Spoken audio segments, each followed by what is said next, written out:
मैं अरशद नदीम साहब के घर गया और मैं घर भी उनके दोस्त से टाइम लेके गया था। लोग इकट्ठे थे, जश्न का समा था। वहाँ पे मेन स्ट्रीम के लोग थे, वहाँ पे डिजिटल मीडिया के सहाफ़ी थे, वहाँ पे मेन स्ट्रीम मीडिया के सहाफ़ी थे। अरशद भाई मुझे कहते हैं कि आप वेट करो, मैं इजी होके आता हूँ। रश लगा हुआ है, सेल्फीज ले रहे हैं लोग, मैं इजी होके फिर आपको इंटरव्यू दूंगा। तो मैं इंटरव्यू करना चाह रहा हूँ। तो अरशद भाई मुझे कहते हैं सॉरी बाद में करते हैं। जैसे अरशद भाई बाहर आए तो मैंने माइक आगे किया और मैंने कोई नेगेटिव सवाल नहीं किया, मैंने कोई नेगेटिविटी वहाँ पे नहीं फैलाई। मैंने पॉजिटिव रह के मैंने सवाल किया कि सर आप कैसा महसूस कर रहे हैं। अरशद नदीम साहब ने कहा कि मैं लेट हो रहा हूँ और वो गाड़ी में बैठे और वहाँ से निकल गए। कम से कम मेरे एक सवाल का जवाब दे देते, मैं भी खुश होता कि यार कम से कम मेरे एक सवाल का जवाब दिया। मेरे कौमी हीरो ने बुला के उन्हें जलील किया जाता है और उन्हें इंटरव्यू नहीं दिया जाता। अस्सलाम वालेकुम नाज़रीन, मैं हूं आपका मेज़बान मियां असलार। नाज़रीन कराम, गुज़िश्ता दिनों से सोशल मीडिया पर एक वीडियो वायरल हो रही है जिसमें आप देख सकते हैं कि नौजवान सहाफ़ी जो है लाहौर से तकरीबन 300 से 400 किलोमीटर का सफ़र तय करने के बाद अरशद नदीम जो कि हमारे कौमी हीरो इस वक्त और पूरे पाकिस्तान में क्या उसे दुनिया में इज़्ज़तों से नवाजा जा रहा है,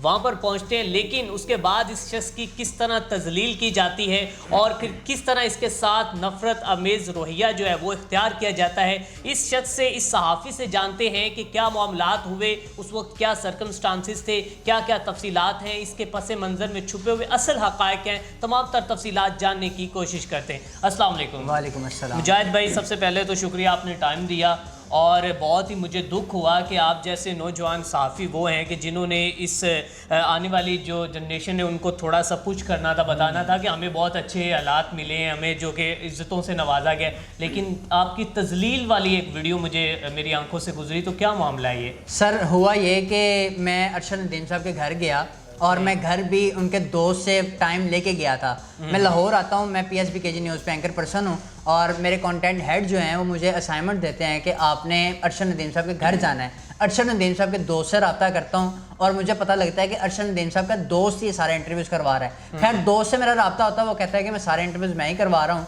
तो आप ऐसा करें, आप शाम से पहले पहले आ जाएँ। रात को अरशद नदीम साहब ने एक मीटिंग के लिए जाना है, मैं शाम से पहले पहले वहाँ पे पहुँचता हूँ, उनका दोस्त मुझे रिसीव करता है और वहाँ से मेरा प्रोटोकॉल प्रोग्राम शुरू होता है। अरशद नदीम साहब का दोस्त मुझे प्रोटोकॉल से उनके घर लेके जाता है और उसके बाद जब मैं वहाँ का माहौल देखता हूँ तो वहाँ पे लोग इकट्ठे हुए होते हैं, वहाँ पे उनका पूरा गांव इकट्ठा हुआ होता है। वहाँ पे मेन स्ट्रीम के लोग थे, वहाँ पे डिजिटल मीडिया के सहाफ़ी थे, वहाँ पे मेन स्ट्रीम मीडिया के सहाफ़ी थे।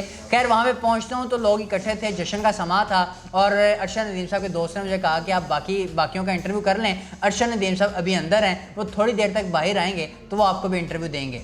होता यह है कि मैं अरशद नदीम साहब के ससुर को पकड़ता हूँ, उनके ससुर भी उसे मैं इंटरव्यू मतलब कि आप सारी फैमिली का ठीक है इंटरव्यू कर लेते, उसके बाद जब ससुर को पकड़ के अरशद नदीम साहब वीडियो आती है उसका क्या जब मैं पहले अरशद नदीम साहब के पास जाता हूँ ना, अरशद नदीम साहब जैसे बाहर आते हैं, मैं पहले अरशद नदीम साहब के पास जाता हूँ तो मैं कहता हूँ कि सर मैं लाहौर से आया हूँ, मैंने 4.5 घंटे का सफ़र किया है, मैं आपका इंटरव्यू करना चाहता हूँ, 2 मिनट सिर्फ आपके दरकार है मुझे। अरशद भाई मुझे कहते हैं कि आप वेट करो, मैं ईजी होके आता हूँ। रश लगा हुआ है, सेल्फीज ले रहे हैं लोग, मैं ईजी होके फिर आपको इंटरव्यू दूंगा। होता ये है, थोड़ी देर बाद अरशद भाई फिर अंदर चले जाते हैं, फिर वापस बाहर आते हैं। मैं फिर माइक लेकर अरशद भाई के पास जाता हूँ और कहता हूँ सर आपने कहा था कि वेट करो, तो मैं इंटरव्यू करना चाह रहा हूँ। तो अरशद भाई मुझे कहते हैं सॉरी बाद में करते हैं। ठीक है। तो उसके बाद अरशद भाई फिर तैयार होने के लिए अंदर चले जाते हैं, वो नहा धो के तैयार श्यार होते हैं और जब वो बाहर आते हैं तो इस दौरान जो है तकरीबन 2 घंटे का वक्फा है और इस 2 घंटे को 2 घंटे वहीं पे इंतजार करते 2 घंटे मैं उस टाइम को यूटिलाइज करता हूँ और मैं उनकी वालदा का इंटरव्यू करता हूँ, मैं उनके भाई का इंटरव्यू करता हूँ, उनके दोस्तों का, उनके मोहल्लेदारों का, गांव के लोगों का इंटरव्यू करता हूँ। फिर मैं उनका घर सारा दिखाता हूँ। ये सब दिखाने के बाद जब लास्ट इंटरव्यू उनके भाई का हो रहा था, 4.5 मिनट का उनके भाई का इंटरव्यू हुआ और वो इंटरव्यू के दौरान उठ के इंटरव्यू कंप्लीट नहीं हुआ। मतलब दरमियान में मगरूरी जो हाँ जी, भाइयों में भी मगरूरी आ चुकी थी, गरूर आ चुका था।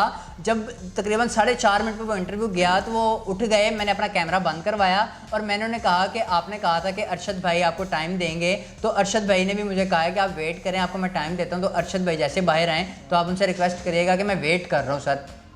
जैसे अरशद भाई बाहर आए तो अरशद भाई के भाई ने मुझे कहा था कि अरशद भाई बाहर आते हैं ना तो आप उनके आगे माइक कर दीजिएगा, तो वो दरवाजे पे चलते चलते आपको जो है ना आपके साथ बातचीत कर लेंगे। मैंने भी उसी तरह किया कि जैसे अरशद भाई बाहर आए तो मैंने माइक आगे किया और मैंने कोई नेगेटिव सवाल नहीं किया, मैंने कोई नेगेटिविटी वहाँ पे नहीं फैलाई। मैंने पॉजिटिव रह के मैंने सवाल किया कि सर आप कैसा महसूस कर रहे हैं, आप चैंपियन बन गए हैं। अरशद नदीम साहब बिल्कुल खामोश रहे। मैंने दूसरा सवाल किया कि सर क्या बात है आप बातचीत क्यों नहीं करना चाह रहे? अरशद नदीम साहब ने कहा कि मैं लेट हो रहा हूँ और वो गाड़ी में बैठे और वहाँ से निकल गए। यहाँ पर मेरा सवाल ये है कि हो सकता है कि शायद वो दूसरे लोगों को इंटरव्यू देकर थक चुके हों, तो आप कह रहे थे वहाँ पर मेन स्ट्रीम सर, मीडिया भी मैं था। मानता क्या हूँ आपको आपके साथ ही ये जो उनका बिहेवियर था या फिर दूसरे साथियों के साथ भी था? सर, मैं मानता हूँ उनके पास टाइम नहीं होगा, वो ठीक थक है। गए होंगे, बिल्कुल लेकिन ठीक है। कम से कम मुझे पहले कह देते कि आप वेट ना करो, बिल्कुल। मैंने आपको इंटरव्यू नहीं देना, That is point। मुझे पहले कह देते।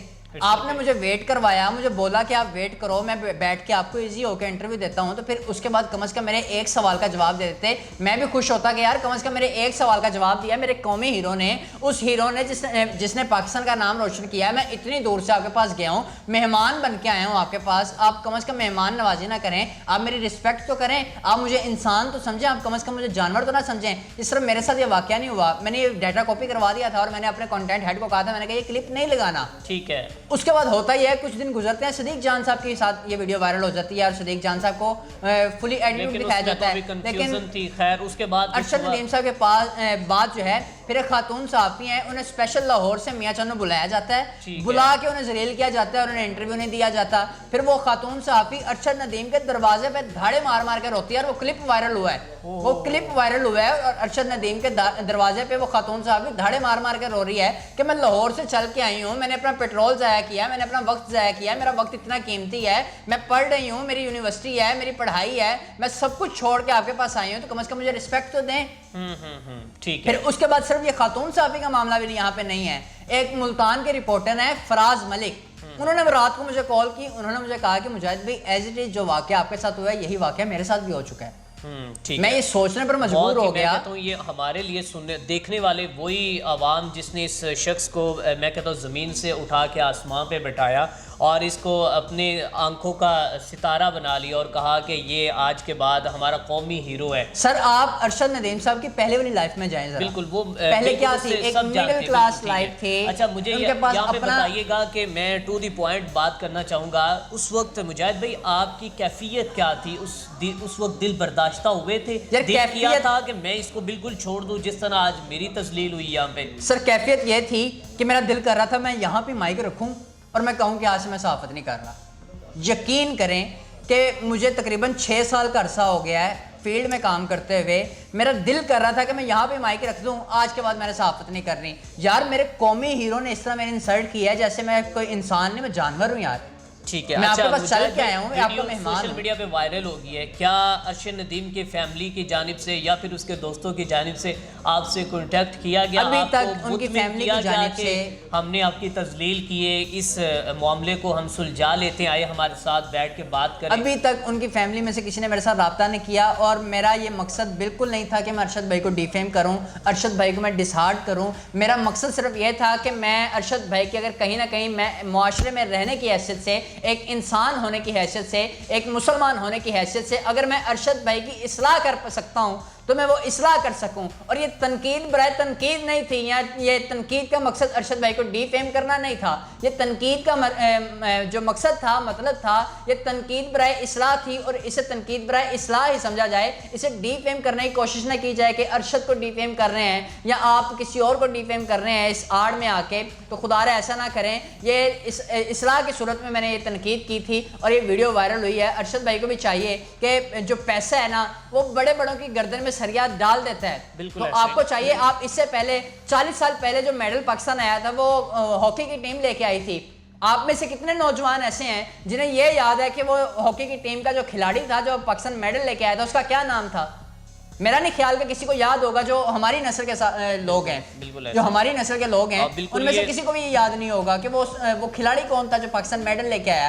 तो कौम जो है वो भूल जाती है, कुछ अरसा याद रखा जाता है उसके बाद भूल जाती है। तो अरशद भाई को भी चाहिए कि यार आप थोड़ा सा ख्याल करें कि एक सहाफ़ी आपके पास चल के आ रहा है, एक इंसान आपके पास चल के आ रहा है, अगर वो आपसे बड़ा है तो आप उसकी रिस्पेक्ट करें, आप उसको इज़्ज़त दें, अगर वो आपसे छोटा है तो आप उस पर शफ़क़त का हाथ रखें, ना कि ये कि आप उसे अकड़ दिखाएं, आप कहें कि यार मेरे पास पैसा आ गया तो सब कुछ हो गया है, ऐसा बिल्कुल ना किया जाए। आपकी मेहरबानी, मैं ये रिक्वेस्ट कर रहा हूँ आपसे कि इसे इस्लाह के तौर पे लें, इसे डीफेम के तौर पे या तनकीद के तौर पे ना लिया जाए।